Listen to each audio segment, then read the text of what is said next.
A little bit, yeah. Just the amount of people that were coming out, all the dust, a lot of people screaming, but it was brought under control pretty well.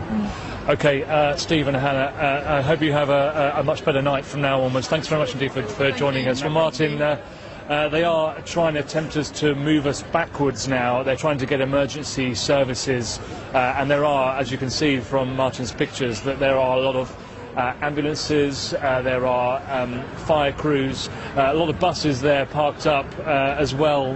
Perhaps they were just vehicles that couldn't get out in time, or perhaps they are offering shelter. It's spitting with rain a little bit here, but as we heard from Steve and Hannah, this was a very quick reaction from the emergency services.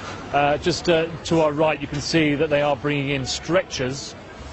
Obviously, by the looks of things, if these are being brought in from outside the cordon that we are at, either they are struggling to get vehicles close because it is rush hour. Well, it's just a bit beyond rush hour, but certainly it's very busy around Piccadilly and Shaftesbury Avenue, so they're trying to bring them in from outside. It does look, to me at least from here, that there will be people who will need further attention away from the scene. We heard just a few minutes ago, Steve, one of the eyewitnesses, tell us that the neighbouring theatre was being used as a location for those who were perhaps walking wounded, perhaps with mild injuries, being treated, getting some water, and in one case we know that someone was receiving oxygen, but by the looks of the stretchers that are heading in now, there may well be perhaps slightly more serious injuries.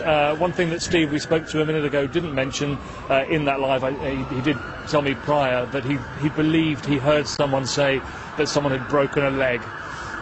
So as you can see, as we just push in now to the theatre, the Apollo Theatre, for now at least, as more stretchers to my right begin to be brought in, that this is very much an ongoing situation, and there was talk of some of those being trapped still, so whether that is something that they're focusing on for the time being, or whether they've managed to free those who were perhaps trapped, we simply don't know at the moment. As I said, Martin, 755 seats inside this Grade 2 listed building. It's extremely old.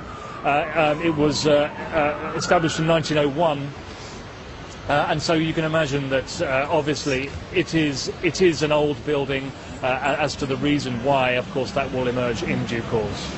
Paul Harrison, stay there. Thanks very much indeed. It's just after 9 o'clock. You join us here on Sky News with breaking news this evening. As you can see, a major operation is underway at a theatre in central London to rescue people after part of a roof collapsed. It happened at the Apollo Theatre on Shaftesbury Avenue in the heart of Theatreland. London Ambulance Service, the very latest we're hearing from them is that there are 30 casualties, some of whom are walking wounded. Unconfirmed reports at this stage of people being trapped under the rubble, but as you can see, a major operation still underway to try to get to those.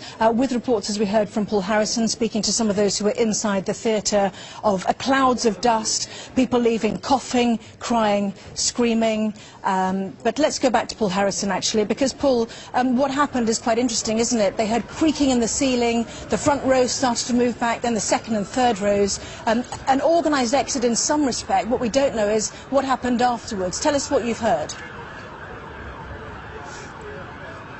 Yes, it was fairly organised, certainly in some areas. The people we've spoken to, ushers asking people to not run, to in a very orderly manner make their way out of what is a very, very old building, no doubt with lots of rat runs inside. It's a time since I've been inside, but it is a building that dates back to 1901.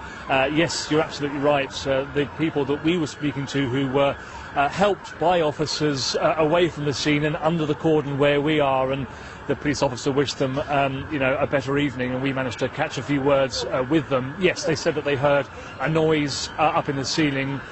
Firstly, they saw a number of people in front of them, with them being seated at the very back. They saw people in front of them getting up, a few number at the very beginning, but then more and more started to get up and move towards the exit. It was at that point that the creaking they'd heard prior to those people getting up, perhaps they were sensing something was about to happen, all of a sudden a large chunk or a chunk of ceiling appeared to then very quickly fall down onto those seated within the stalls. So missing the balcony, according to the eyewitnesses we've spoken to, but falling down onto those seated in the stalls and filling quite completely the whole theatre with dust, plaster dust, no doubt. And it was very difficult at some stage to see what was going on, but with the help, they said, of very ordered ushers, they were escorted out. But on their way out, Anna, what they say is that they became aware of the fact that some people were injured.